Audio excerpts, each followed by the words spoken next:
우리 한경욱 전도사님, 한경욱 전도사님. 네, 목사님. 네, 우리 기도 좀 해주시고 시작하도록 하겠습니다. 오늘도 살아서 역사하시는 아버지 하나님, 오늘 이 귀한 시간 또 허락하여 주심 또한 감사드립니다. 아버지 하나님, 이 자리에 모인 모든 분들 정말로 주님의 말씀을 온전히 바르게 깊이 더욱더 깨달아갈 수 있도록 은혜 베풀어 주시길 원합니다. 하나님의 뜻이 이 땅에 실현되는 정말로 귀한 아버지 주님의 대행자로서 살아갈 수 있도록 주님께서 은혜 베풀어 주시길 간절히 원합니다. 말씀을 선포하시는 우리 목사님 또한 통해서 깨닫는 저희 또한 성령께서 함께해 주셔서 더욱더 깊이 주님을 알아갈 수 있도록 이 시간 함께해 줄 줄 믿사오며 이 모든 말씀 살아계신 우리 주 예수 그리스도의 이름으로 기도드립니다. 아멘. 네, 고맙습니다. 네, 오늘 하루 다 귀하고 복된 시간들 되시기 바랍니다. 자, 오늘 로마서 되겠는데요. 그동안에 제가 이제 계속 이렇게 말씀드렸던 것처럼 이 로마서는 사도행전의 유언서신이다 라고 이렇게 볼 수가 있겠습니다. 3차 여행을 마치고 이제 우리 예루살렘으로 올라가면서 올라가면 내가 틀림없이 유대인들에게 죽임을 당할 수밖에 없다 라는 생각을 가지고 있었기 때문에 근데 그가 마지막으로 이제 그러면 해야 될 가장 중요한 과제 중에 하나가 이 로마서다 이제 이렇게 생각을 하는 건데요. 그거는 사도 바울의 이 선교 계획을 보면은 알 수가 있습니다. 이제 1차 선교 1차 선교는 이제 이 수리아에서 출발을 해가지고 이제 이 갈라디아 지역 선교가 이렇게 되겠고요. 2차 선교는 본래는 순서대로 이제 이렇게 하려고 생각을 했었는데 갈라디아, 그 다음 여기를 이제 아시아가 지금의 아시아를 말하는 게 아니고요. 지금의 아시아와 저 구분하기 위해서 소아시아 이렇게 이야기를 합니다. 여기 이제 중심지는 이제 에베소가 이렇게 되겠고요. 여기를 먼저 하려고 그랬는데 성령께서 허락하지 않으셨다라고 해서 이제 마게도니아가 이제 빌립보 데살로니가 이쪽 지역이 이렇게 되겠고요.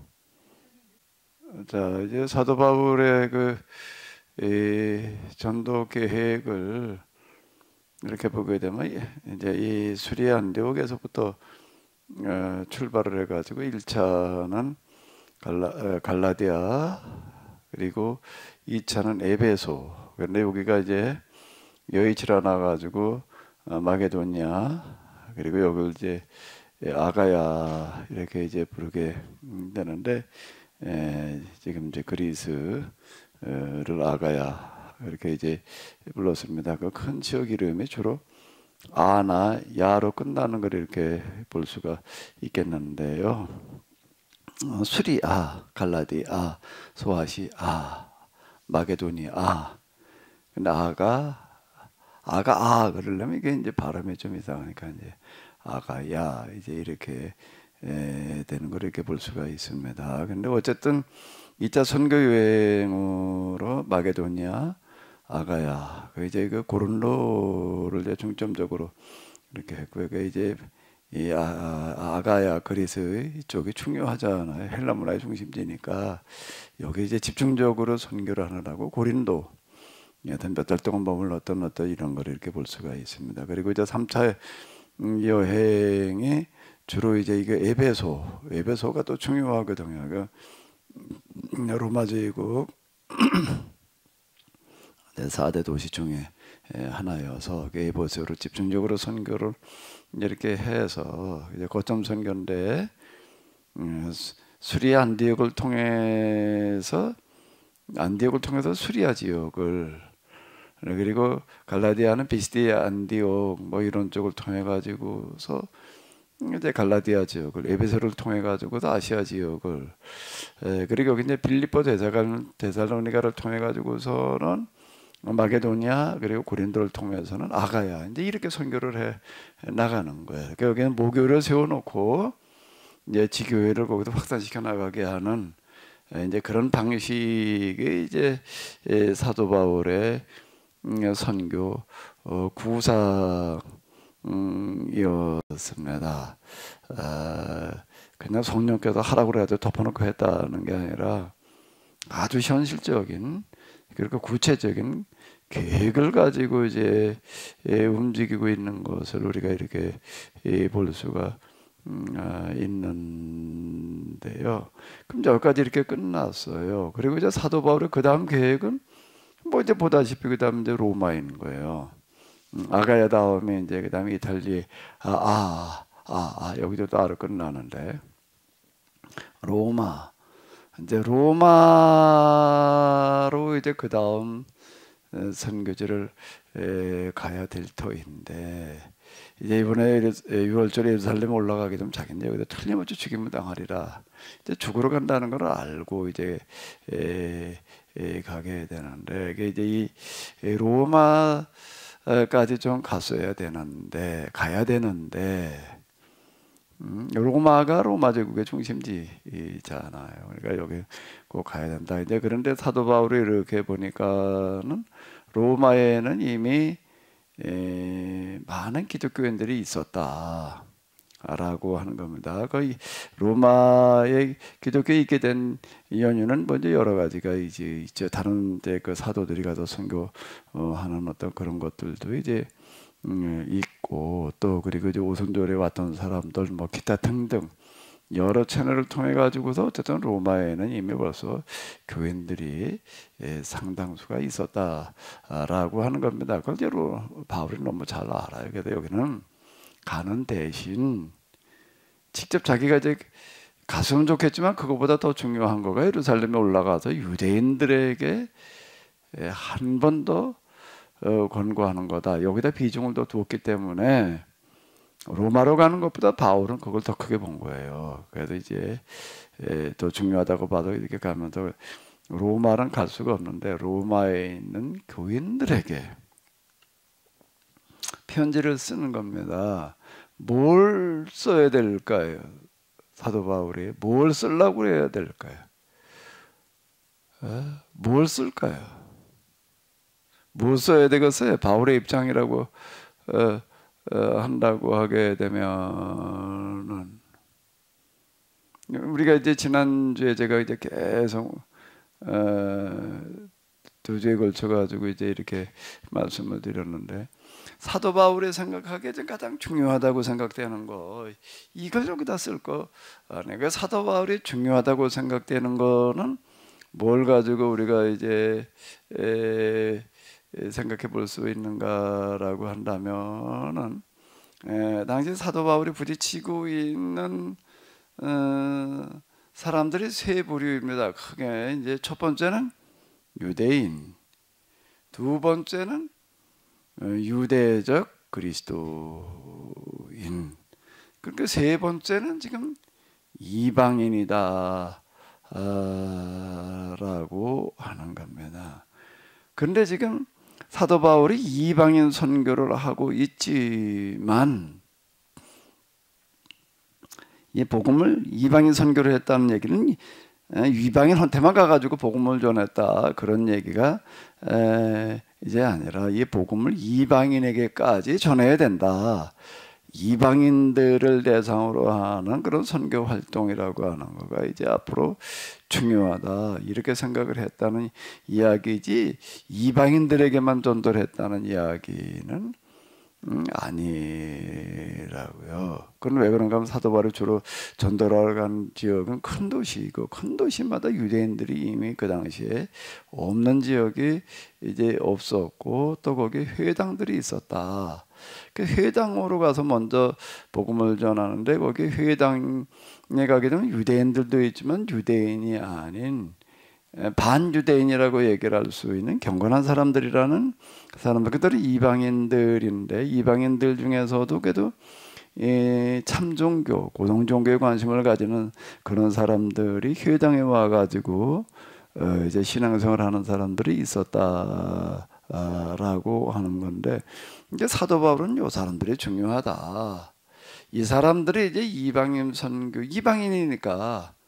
이방인이면서 유대교 신앙에 대해서 그래도 상당한 조회도를 가지고 있는 사람들이니까 이 사람들이 이제 이방인 선교의 한 통로가 될 수 있다라고 봐서 유대인, 그때가 유대인을 등한히 했다는 얘기는 아니고 먼저는 유대인이지만은 유대인들이 어떤 반응을 보이리라고 하는 것은 사도 바울은 잘 알아요. 그들은 이걸 쉽게 받아들이지 않으리라 라고 하는 걸 너무나 잘 알고 있고, 그 실제 반응이 그렇게 나타났거든요. 근데 이 경건한 사람들은 이제 사도 바울의 이야기를 들으면서 이제 여기에 많은 공감들을 하고 있었다라고 하는 거예요. 그 지금 사도 바울의 선교 대상들, 또 선교지에서 만나는 사람들, 이런 사람들의 유대적 그리스도인, 그 다음에 또 누구죠? 경건한 사람, 이방인이에요. 그리고 그 다음이 이제 이방인이라고요. 근데 여기에 지금 사도 바울이 관심 가지고 가장 중요하게 여기는 부분은 뭔가라고 하게 되면은, 사도 바울이 지금 관심을 가지는 이런 이 부분은 어떻게 이 복음을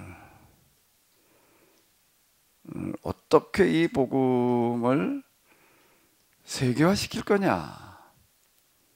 세계화시킨다라고 하는 건 이방인들께까지 전하게 할 거냐 라고 하는 건데, 여기에 지금 가장 큰 걸림돌이 되는 게 뭐라는 얘기예요?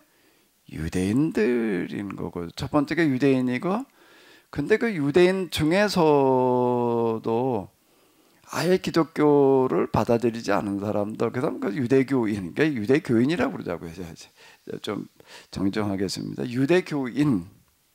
유대교인들이고, 근데 유대교인이 아닌 유대교인이었다가 교회로 나오고 있는 사람들, 그러니까 유대교인은 아니야 이제는. 그러니까 유대적 그리스도인, 이제 자 이렇게 이제 우리가 구분해 가지고 보는 건데, 이 사람들이 있는데 이 두 사람들이 문제라고 하는 겁니다. 이 복음의 가장 큰 걸림돌이 이 두 사람들이다. 그 여기 두 사람들을 염두에 두면서 지금 이제 쓰는 거예요. 왜 이 두 사람들이 걸림돌이 되는데, 이 부분을 등한히 하고 그냥 지나치게 되면은 교회가 앞으로 이건 명맥을 유지하기가 어렵다. 요렇게 보는 거예요. 사도 바울은 아직 교회는 유대교에 비해 가지고 이거는 교세나 뭐 영향력, 기타 등등으로 봐가지고서 또 자리매김 이런 걸로 봐가지고서 비교의 대상이 아닌 거예요. 이거는 비교의 대상이 아니기 때문에 이 교회가 어떻게 이 로마 제국 내에 있는 헬라 문화권 속에서, 로마 문화권 속에서, 또 유대교의 틈바구니 속에서 명맥을 유지할 뿐만 아니라 앞으로 어떻게 이게 이제 세계화가 되어야겠느냐, 이렇게 내다보는 거예요. 근데 이게 세계화되기 위해서는 대상이 유대인에게 국한되어져서는 안 되고 이방인이어야 된다. 이제 이방인이 주축이어야 된다. 기독교가 세계화되기 위해서는요. 이제 이렇게 내다 보는 거예요. 이제 요게 이제 사도 바울의 그러니까 이제 안목. 이제 우리가 이렇게 이 얘기를 할 수가 있는 건데, 우리가 그냥 이렇게만 놓고 보더라도 사도 바울의 판단은 정확한 거 아니에요. 정확한 건데, 그럼 이거를 위해서 뭘 어떻게 해야 되느냐. 지금 그래도 아직 사도들이 살아있을 때에 예수님 사후에 사도들의 역할이라고 하는 게 이 중요하잖아요. 사도들이 주축이 돼가지고서 지금 이제 교회가 움직여져 가고 있는데, 사도들이 살아있을 때 바꿔 얘기하면 1세대 교인들인 거예요. 자신을 비롯한 사도들이 살아있을 때에 이 복음이 어떻게 해야 되는가라고 하게 되면 이방인 세계에 뿌리를 내려야 된다. 자, 이렇게 보는 겁니다. 이 지도자의 역할이라고 하는 거는 현실을 직시하면서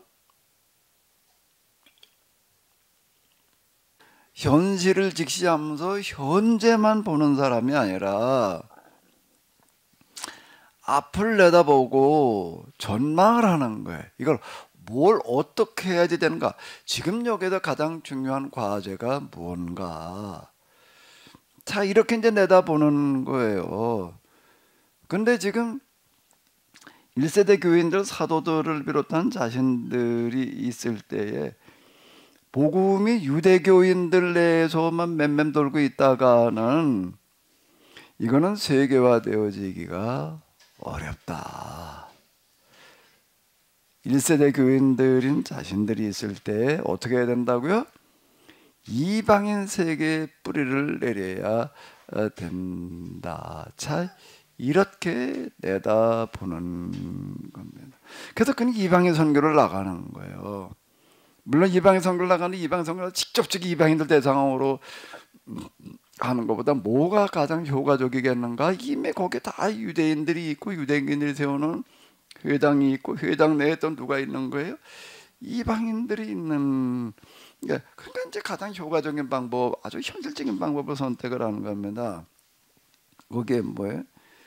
이 회당을 찾아가서 먼저 이렇게 전해가지고 그를 통해 가지고서 그 다음 이제 2세대 교인들은 이제는 이방인들이 주축이 되어야 된다. 그러려면은 2세대 교인들이 이방인들이 주축이 되려고 한다면 1세대 교인들은 다 유대인들인데, 그들이 있는 동안에 유대인 이방인들에게 복음을 뿌리를 내려놔야 될 거 아니에요. 복음의 뿌리를 내려놔야지 되는데, 근데 이게 복음이 이방인들에게 잘못 전해진이라기보다도 잘못 해석된 복음이 전해지게 되면은 이건 기독교인 미래가 없다고 보는 거예요. 이방인들에게 지금 유대인이 중요한 게 아닌 거예요. 유대인들이 문제가 되는 게 아닌 거예요. 이방인들에게 복음을 전해서 뿌리를 내려놔야지 이 복음이 세계화되어질 텐데, 그럼 제일 중요한 게 뭐라고요? 복음이 바로 이해되고 해석된 게 전해져야 된다는 거예요. 이게 이제 사도 바울의 관심인 거예요. 그래야지 그 복음이 이방인 세계에서 온전하게 뿌리를 내려가지고 이게 잘할 거 안에. 이건 우리가 농사 질 때 보게 되면은 씨를 뿌리거나 모종을 갖다가 이게 이 심을 때 제일 중요한 게 뭐예요? 씨가 땅에 뿌려져 가지고 어떻게 잘라서 뿌리를 온전하게 내려야지 될 거 아니에요.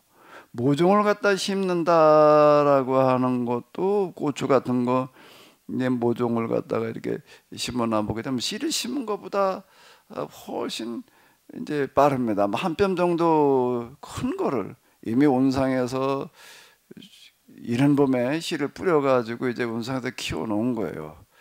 왜? 이게 저 고추 같은 경우에는 열대성 식물이어가지고서요. 단연생입니다. 고추는 우리는 고추가 가을 되면 다 뽑아도 죽나 보다 그러는데요. 온도만 맞으면 이건 뭐 5년 10년 계속 크는 거예요. 우리 저 키 한 두 키, 세 키 정도 큽니다. 이게 계속 크러들게 되면요. 열대성 식물이기 때문에 추위에는 약해요. 그게 이제 이게 지금 밖에다 갖다 고추를 심으려고 한다라고 하게 되면 4월 한 중순 지나야지나 이제 씨를 뿌릴 수가 있고, 그때 심어가지고서는 이런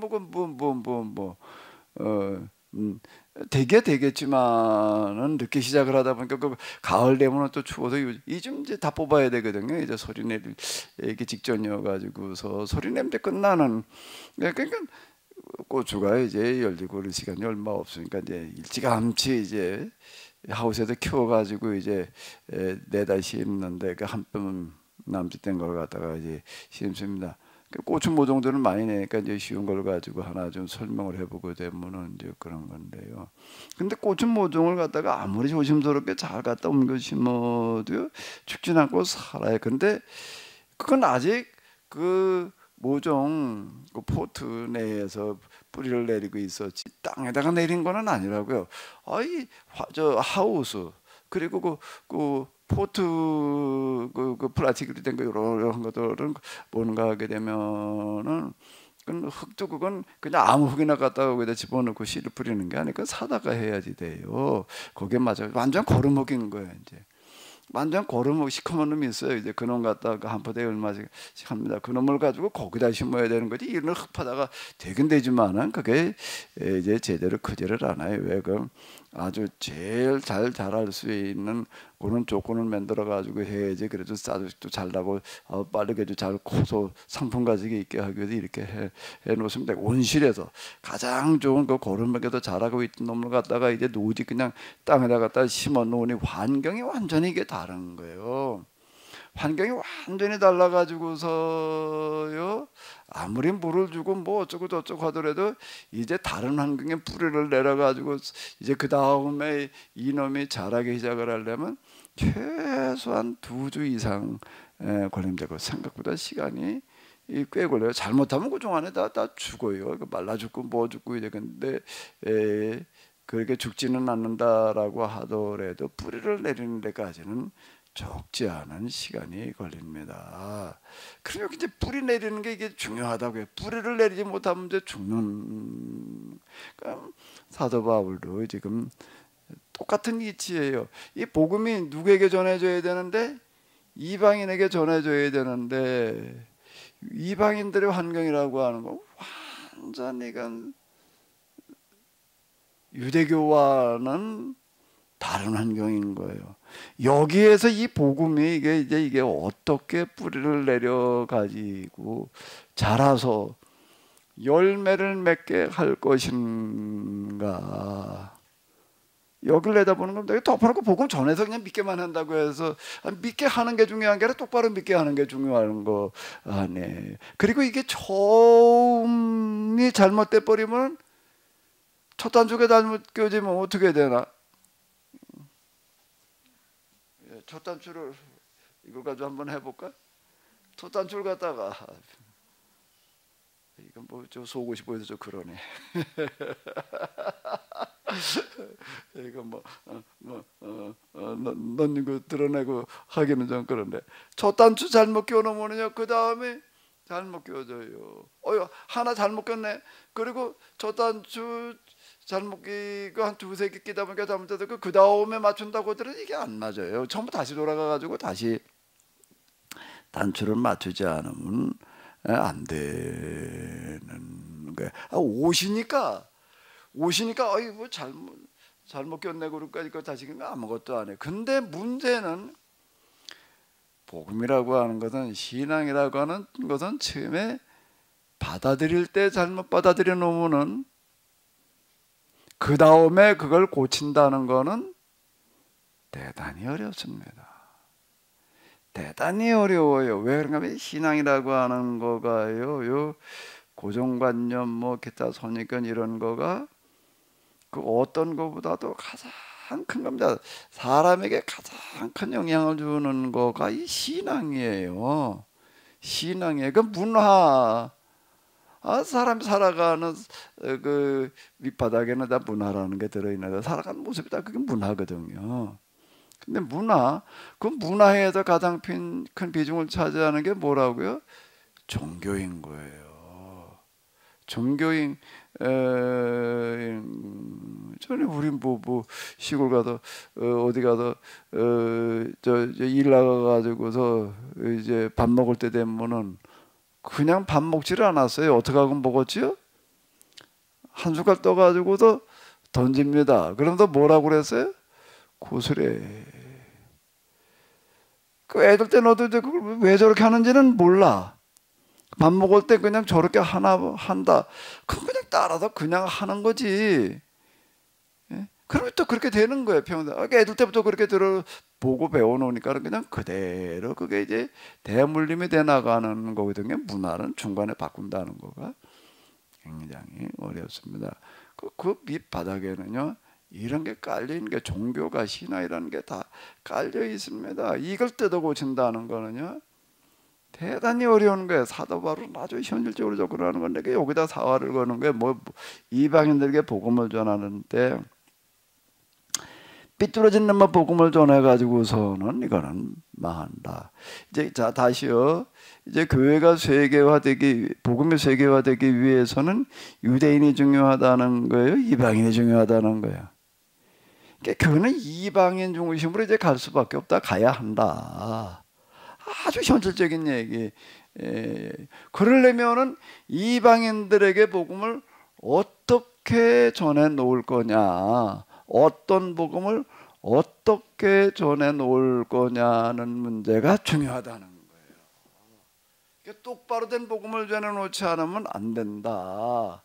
근데 자기가 최초로 나가도 전해 놓은 갈라디아 지역에 기껏 거기다가 그냥 정말 유대인들에게 마저 죽었다가 다시 살아나면서 복음을 전해놨더니 유대인들의 등살 속에서 그래도 이 이방인들이 그래도 참 복음을 그래도 잘 지키고 신앙생활을 하려고 이제 그러는데 문제는 유대인이라고 그랬네. 금방 미안합니다. 유대교인 등살 속에서는 문제가 안 됐는데 문제는 누구예요? 유대적 그리스도인.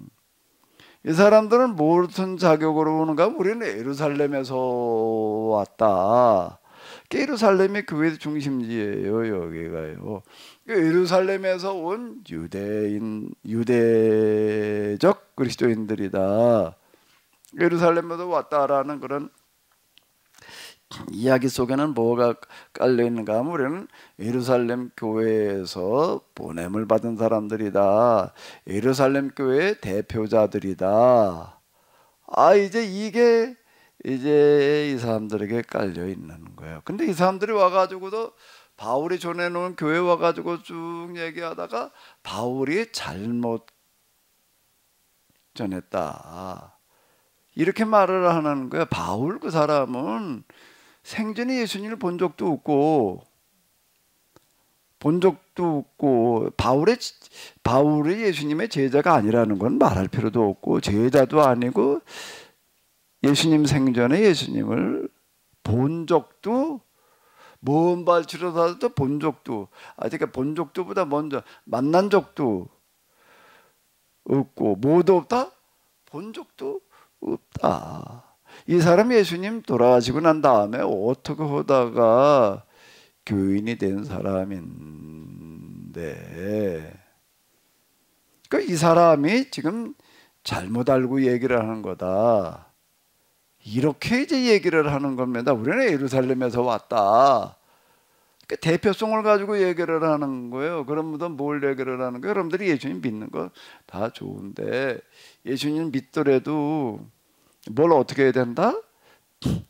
유대 교인들이 지키고 있는 율법은 지켜야 된다. 할례 받아야 되고 뭐 기타 등등등등 다 얘기를 이렇게 하는 거. 그렇게 지켜야지만 된다. 이제 이렇게 얘기를 하는 겁니다. 이 사람들 유대교인들은 평생 그렇게 살았으니까 예수님 믿고 난 다음에도 유대교 율법을 그대로 지키고 따르고 그냥 별로 어려움 없이 그냥 당연히 그렇게 하는 거예요. 근데 이방인들도 이제 당신들도 예수님 믿으려면은 유대교 율법을 지켜야 된다 이래 놓으니까는 이제 이 교인들이 가만히 듣고 보니까는 바울한테 복음을 전달받기는 했지만은 이 사람들이 와서 가만히 얘기하는 걸 보니까 또 이제 그럴 것 같은 거야.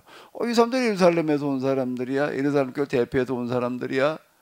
그러니까 그쪽으로 넘어가는 사람들이 이제 있는 거야. 이게 비중이 이제 그쪽으로 가버리지.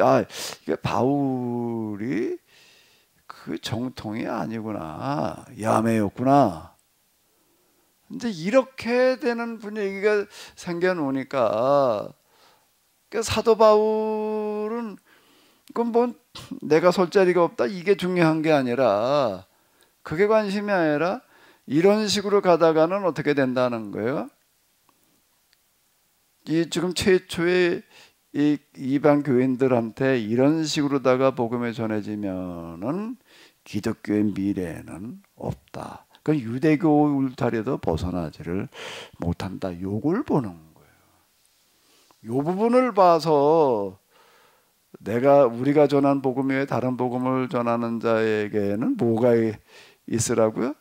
저주가 있을지어다. 다시 말하는데 우리나 하늘의 천사라 할지라도 누구라고 얘기를 할 때에는 다 들어가는 겁니다. 사도들까지를 포함을 해가지고 유대적 그리스도인들은 말할 것도 없고 누구라고 하더라도 우리가 와서 전한 복음이라고 하는 건 뭔가 하게 되면 유대교 율법은 지키지 않아도 된다. 이렇게 얘기를 하는 건데 이 다른 복음을 전하는 자들에게는 저주가 있을지어다. 이렇게 나가는 거예요. 그런데 유대교인들의 영향력도 굉장히 커요. 근데 더 중요한 건 뭐예요? 유대적 그리스도인들인데 그런데 유대인이었다가 예수님 믿게 된 사람들은 다 자기들이 뭘 지키고 있는가 하게 되면 유대교 율법을 지키고 있는데 이방인들한테 복음을 얘기해. 당신들은 이거 지키지 마라 이렇게 얘기한다는 게 쉽지 않습니다. 쉽지 않아요. 제가 감리교에서 이제 이렇게 목사가 됐는데 신학교를 졸업하고 목회 현장에 나오게 되면은 감리교는요 교단에서 이제 그 다음에 이제 이게 관리를 연회원 뭐 이렇게 얘기를 합니다. 지방 당회, 구역회, 연회, 그다음에 총회가 있는데요. 목회자들은 이제 그 연회원이에요. 연회에서 이제 이걸 이제 관리를 하는 연회 소속이고 연회에서 이제 이 관리를 해서 이제 진과정이라는 걸 이렇게 쭉 해주는데 뭐 해마다 뭘 공부를 해가지고 시험 봐야 되고 논문 써내야 되고 또 그 다음에 이제 자격 심사라고 그래가지고서요 해마다 이제 심사를 받는 거예요. 처음 시작할 때부터 이제 심사를 이제 받습니다. 그 시험 보고 논문 쓰는 거 과정고시라고 그러는 거고 이제 그 다음에 이제 자격 심사를 받아야 되는데 난 맨 처음에 자격 심사 받으러 들어가서부터 이제 난 좀 문제아로 찍혔어요. 문제아로 찍힌 게 이제 뭐 이런저런 뭐가 있는데 거기 들어가면은 이 사람이 이제 감리교에서 목회할 자격이 있냐 없냐라고 하는 거를 이제 그 심사위원회 이제 질문들을 던집니다. 이제 그럼 이제 여러 명이 이제 심사를 해요. 이게 한 사람 1대1로 하는 게 아니라 여러 명이 한 사람 놓고서 이제 집중 질문들을 뭐 이걸 저걸 하는데, 감리교에 뭐 이제 보면 당회 구역회 뭐 이제 그래 당회에서 이런 거를 한다, 구역회는 이런 거 한다라고 하는 게 이제 열 몇 가지씩 이제 이렇게 있습니다. 그럼 이제 그러는 거기서 이렇게 뭐래, 당의 직무 좀 얘기해봐. 이제 기본적으로 묻는 게 이제 이런 게, 그럼 이제 뭐 한 몇 가지 얘기를 해. 근데 이게 열 몇 가지나 되거든요. 한 서너 가지 얘기를 해. 이제 열 몇 가지인데 한 서너 가지 얘기를 하면은 더 얘기를 해봐. 딱 기억이 안 납니다. 그래, 그것도 뭐 돼요?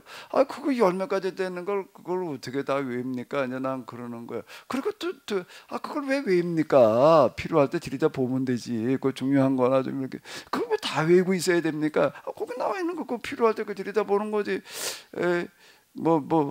이제 난 이렇게 이제 얘기를 하니까 어쭈 이게 이제 이렇게 되는 거야. 처음 시작할 때부터 이제 이렇게 이제 아주 난타전을 당했는데, 뭐 이러고 하다가 이제 그때 심사위원장이 이제 있습니다. 위원장이 뭐 내가 한 얘기가 뭐 터무니없는 얘기 한 건 아니고, 그러니까 넌 목사 자격 없어. 진짜 떨어뜨리기도 해요 거기서요.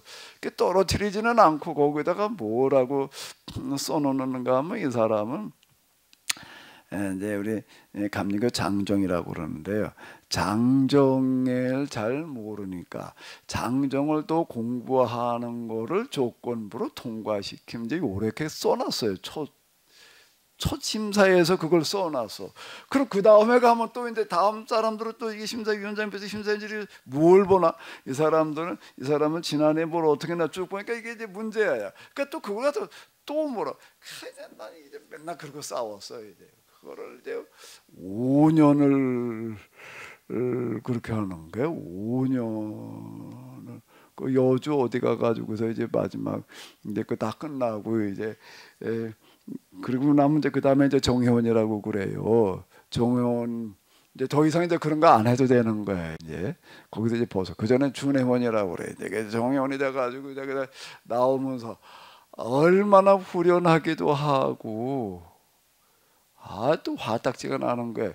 아니 그래, 감리교단에도 목사 만들어내는 뭐 수준이 그래 겨우 그저 뭐 당회 몇 가지나 외워봐 말이야. 구역에 몇 가지, 아니 겨우 이걸 가지고 그래 그거나 외우면 목사 자격이 있다 없다 말이야. 이렇게 얘기하는 수준인가? 이제 그거 너무 화가 나더라고. 에이, 이제 아주 그냥 혼자서 그냥 아주 그냥 이제 그러고 이제 나왔는데, 그러고 나서 몇 년이 있다 보니까는 이제 5년 과정에 3년 과정으로 줄었고 대폭 간소화됐어요. 대폭 간소화된 걸 보면서 나는 그래 그놈아 그거 잘 됐다 이렇게 생각이 들까? 아니면은 난 아주 죽도록 고생을 했는데 어떤 생각이 드나 하면, 내가 그다음 내가 그다음에 심사를 하는 사람이 됐어. 이제 내가 심사하는 사람이 돼가지고서 이렇게 보니까, 야 이게 뭐 우리 때는 정말 그냥 뭐 어땠는데, 이제 우리 때는 어땠는데, 근데 이건 뭐 그냥 이제 이게 뭐 너무 이제 간편히 쉬워진 거야. 참 맞아 잘 됐다. 그렇게 될까? 아니면은 좀 더 그냥 뺑뺑 돌려야 되는데 이거 뭐 어떻게 생각이 들까요? 이게 뛰는 말이 있던, 뛰는 소가 있던 자리엔 뛰는 소가 들어오고, 받는 소가 있던 자리엔 받는 소가 들어온다. 외연간에 이제 그런 얘기가 있는데요. 시어머니 밑에서 죽도록 시집살이 한 며느리는요, 시집살이 할 때는 내가 나중에 시어머니 되면 안 그럴 거야. 근데 막상 시어머니가 되면은 똑같이 도매 대물림 한다는 거예요. 이게요. 예? 유튜브가 지금 좀 그래요. 유튜브가 지금 좀 왜 그런지 원인을 잘 모르겠어요. 자, 똑같이 대물림으로 하는 거예요. 그래서 고된 시집살이 한 사람들은요, 대부분 또 며느리 되지도 않고 또 비슷하게 시어머니가 돼서 그 대물림한다. 그걸 이제 뛰는 소 있던 자리엔 뭐가 들어온다? 뛰는 소가 또 들어온다. 이제 이렇게 얘기를 하는데, 유대교인들은 유대교 율법을 지킨다는 게 굉장히 까다롭고 어렵습니다. 그렇게 하고서 그 다음에 예수님을 믿고 났는데 이제 나가서 이제 복음을 전하면서 뭐라고 얘기하고 싶을까요? 너희들도 이렇게 해야 돼. 이렇게 얘기를 하고 있는 건데, 사도 바울은 참 이 사람이야말로 진짜 편견이라든지 어떤 고정관념 뭐 이런 거에서 벗어난 진정한 자유인이었다, 이제 이렇게 얘기를 할 수가 있는데, 이 사람이 공평정대한 어떤 그런 사람이라고 이렇게 얘기를 할 수가 있을 것 같아요. 야, 이건 우리는 유대교라고 하는 문화 속에서 이렇게 살았지만은 우리와 전혀 다른 문화에 있는 이방인들에게 복음을 전해야지, 유대교 문화를 전하고 유대교 문화를 받아들이라고 얘기를 해서는 안 된다. 자, 이렇게 생각을 하는 겁니다. 복음만 전해야지. 복음만 전해야지. 문화까지 전달을 해놓고 이것까지 지켜라라고 얘기를 하면 문화와 유대교 문화와 기독교 복음을 구분을 해가지고 기독교 복음만을 전해서 그들의 문화 속에서 기독교 복음이 똑바로 자라게 해야 된다. 고추모종 가지고 다시 얘기를 드리게 되면, 고추모종이라고 하는 것은 하우스 속에서 거름목 배양토에서 이제 이게 큰 거예요. 그걸 밭에다 갖다 심어 놓고서는, 야, 이게 밭에다 심어 놓고서 뭐라고 얘기를 하는가 하면, 하우스에서 살던 대로 살아야 돼. 그러려고 한다면 어떻게 해야 돼? 그냥 비닐하우스 쳐줘야 돼. 또 뭘 해줘야 돼? 거기에 있는 흙을 다 걷어내고, 가만히 있자, 고추 뿌리가 내리려면은 이게 몇 센치가 가는 거지? 그 큰 뿌리는 몰라도요, 작은 뿌리는 생각보다 멀리 갑니다. 이게 50cm 1m 가요. 그러면 50cm 1m를 다 퍼내고 그럼 거름으로 채워가지고 거기다 심어 놓나? 그런 사람은 없어요. 물론 그 흙에다가 거름도 하고 뭐도 하지만 그건 그냥 이제는 너는 이 노지에서 이제 거름목이 아닌 배양토가 아닌 그냥 이 토양에다 뿌리를 내려가지고 살아라. 그리고 거기다 이제 뭐 물도 주고 뭐 어쩌고 저쩌고 뭐 이래 주는 거 아니에요. 그래, 거기서 뿌리를 내려야지. 이건 뭐, 야, 이거 그대로는 이거, 그러면 이게 안 맞는 얘기가 되는 게 아주 간단하고 단순한 이유가 되는 겁니다. 근데 지금 사도 바울이 지금 이제 쭉 이렇게 보니까 어렵고 힘들게 지금 시리아, 갈라디아, 아시아, 마게도니아, 아가야까지는 그래도 어떻게 진짜 그냥 자기가 발 뻗고 나서 가지고 대충 해놨는데, 그 다음에 이탈리아인데, 이탈리아는 이제 로마인데, 여기도 가서 그렇게, 여기 이미 교인이 있는 거야. 교인이 있는데 소식을 다 듣죠. 다 들어. 근데 거기 있는 교인들이 어떨까? 온전한 복음을 가지고 있을까? 좀 왜곡된 복음들을 가지고 있을까요? 왜곡된 복음들을 가지고 있는 거야. 그래서 뭘 하자는 얘기가 되는 거죠? 이탈리아에 있는 교인들이 지금 복음에 대한 이해, 이런 것들이 잘못되어져 있는 부분들이 많은데, 그걸 어떻게 해야 되겠다? 자기가 가가지고 했으면 좋겠지만은, 가야 되겠지만은, 근데 지금 안 되니까, 당연히 예루살렘에 이제 올라가면 이제 끝이니까, 대신 내가 이 편지를 써가지고서 그들의 잘못된 신앙이라는 게 조금 좀 지나칠 수 있을지 모르겠는데, 표현이요, 지금 잘못 이해되고 전달된 부분들을 좀 바로 잡아야 되겠다라는 생각에서 지금 로마서를 쓰는 거지요. 자, 로마서를 이렇게 쓰는데요. 그 로마서에서 다루고 있는 범위는 어디까지인가 하게 되면 당시 상황과 배경이에요. 당시 상황과 배경은 유대적 그리스도인, 그 다음에 또 뭐죠? 이방 문화. 지금으로부터 2000여 년 전 상황에서 지금 이걸 쓰고 있는 거예요. 그래서 3개월이라는 시간을 따로 내 가지고서 로마서 이거 아주 그냥 이리저리 검토하고 뭐 이러고 해가지고서 이제 이렇게 써 놨습니다. 그래서 기독교 최초의 무슨 뭐 조직 신앙 뭐 어쩌고 저쩌고 이제 이런 평가들이 이렇게 나오는 거고, 사실 그 이후에 로마서가 교회사에서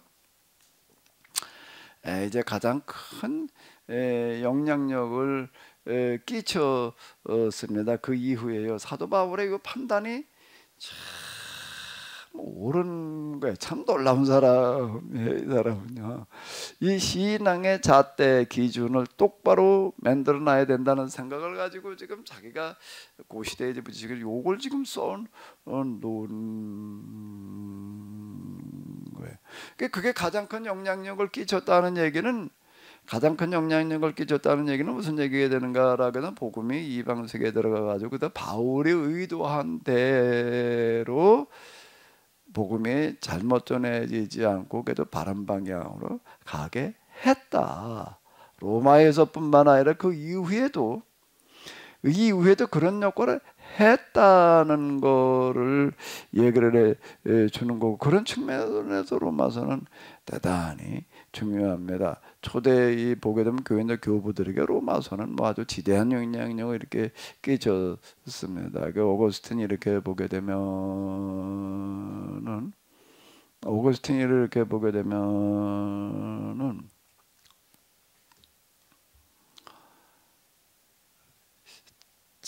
이 기독교인이 좀 되긴 돼야 될 텐데, 이게 너무 이제 부담스럽고 힘든 게 결단을 못 내리겠는 왜 기독교인이 된다는 거는 그 당시 300년대 중반 그쯤에는 뭐가 팽배해 있었고 가장 큰 영향력 끼쳤는가 하면 수도사들이었습니다. 수도사들이 아주 전설적인 삶들을 살고 있는 게, 자기 재산 다 포기하는 거는 그건 말할 것도 없고, 정말 가난을 실천하면서 얼마나 헌신적으로 살아가고 있는지. 헌신적으로 산다는 건 무슨 얘기가 되는가라고 하게 되면 이제 이런 겁니다. 자기 재산을 다 포기해서 가난한 자들에게 진짜 나눠줬어요. 그렇게 되면 뭘 먹고 사는가 하면 이제 뭐 자기 노동해서 먹고 사는 거예요. 농사도 짓고 벌도 키우고. 거의 서양의 양봉 역사를 보게 되면 수도사들이 주로 그 명맥 이어갖고 기술을 발전시켜 나왔습니다. 이게 수도하기 딱 좋은 거예요. 이제 이게 그렇지 않으면 사람은 이제 뭐 지역에 따라 다르지만 이게 뭐 이제 하루 종일 기도하면서 뭘 꼬는가 하면 이제 새끼오래미 꽈요. 새끼오래미가 뭔지 아나? 벼짓 갖다가 이게 끝만드는 거. 그거 여기다 갖다 벼치 좀 몇 단 갖다 놓고 애들 오면 그것도 좀 꽈보라고 그래야 되겠네. 그건 뭐 우리 맨날 보던 건데 이제 볼 일이 없잖아요. 새끼 오래미 꼬는 거, 그거 지금 가만히 보니까 그거 괜찮아요. 그거 괜찮겠죠? 체험학습 교실에 이것 좀 한번 꽈봐라. 수도니까 이걸 꼬는 거예요. 그래가지고 어떤 사람은 이걸 꽈, 어떤 사람은 또 어디 뭘 갖다가 이제 바구니 같은 걸 만들어 가지고 그러고도 장날 내가 다 팔아 가지고 이제 자기 양식이라고 하는 거는 겨우 소금하고 마른 떡만 먹었습니다. 평생 소금 마른 떡 가지고 사는 사람들 반찬이고 뭐가 왜 마른 떡이냐? 그런 떡 갖다 말려놓은 놈은요 아침 저녁 할 것도 없어요. 그거는요 그냥 집어 먹기만 하면 되니까. 소금이니까 뭐 그러니까 이건 뭐 무슨 밥해 먹느라고 밥을 해 먹는다는 거 하는데 시간 걸려야지, 치우는데 시간 걸려야지, 보관하느라고 이게 쉽지를 않아. 그러니까 이건 뭐 보관 냉장고 있을 때도 아니니까 뭐 보관할 걱정도 없는 게 마른 떡과 소금만 있으면 끝이야. 그리고 나머지는 뭐라는가 하면 그걸 가지고 가난한 자를 또 돕는 거예요. 이게 이제 엄청난 영향을 줬습니다. 기독교 선교에. 야, 참 기독교인들은 저렇게 사는 사람들이 이제 이렇게 되는 게. 그래서 오고전에 그런 소식을 들으면서 도저히 그렇게 살 자신이 없는 거예요. 이제 이게 기독교인이 되려니까 딴 거는 다 됐는데 이 삶이 자신이 없는 거예요. 당시 그다지 안토니라고 하는 사람의 그 이야기가 이제 많이 전해지고 그러고 이제 있었는데 자신이 없는 거예요. 결단을 못 내리겠는 거예요. 자, 이게 나는 겨우 그래 이 정도 수준이단 말이야. 그 지금 아무런 배움이 없는 사람들도 그냥 수도사가 돼가지고 저런 사람들 저렇게 정말 전설적으로 살아가는데 난 이게 내 꼬라진 이게 뭔가 이제 그러고 고민을 하고 있는데 어디서 소리가 집어들어라. 문득 집어들어? 뭘 집어들으라는 게 보니까 옆에 성경이 있어요. 그 성경이 자기 읽던 성경이야. 그 집어들었더니 로마서 이제 뭔가 하면 빛의 자녀들이 되어라. 뭐 이제 이런 구절곡이 있는 거예요. 그래서 그 순간에 이제 그걸 로마서를 집어들어라 그런 말을 읽다가 이제 결단을 내렸다. 근데 나중에 이게 누가 집어들으라고 그러나 밖에서 애들이 놀다가 누가 하나가 떠든 소리가 자기 귀에 들어왔다는 거야. 하늘로부터 들린 줄 알았더니. 그 로마서를 읽고 있다가 지금 고민하다가 금세 여기 어거스틴은 로마서를 읽고 있었다는 얘기 자체가 뭔가 하면 그 당시에 로마서가 그만큼 많이 읽혔고 영향력을 끼치고 있었다라고 하는 그런 이야기가 이렇게 되는 겁니다. 그게 로마서가 되겠습니다. 그 사도 바울이 의도한 대로 사실 로마서가 이제 자리매김을 하는 건데요. 네, 좀 쉬었다가 이제 다음 시간으로 또 들어가서 이렇게 보도록 하겠습니다. 쉬는 시간 맞죠? 조금 늦게 시작하긴 했지만 그래도 쉬는 시간을 맞춰서 시작 50분에 시작하도록 하겠습니다.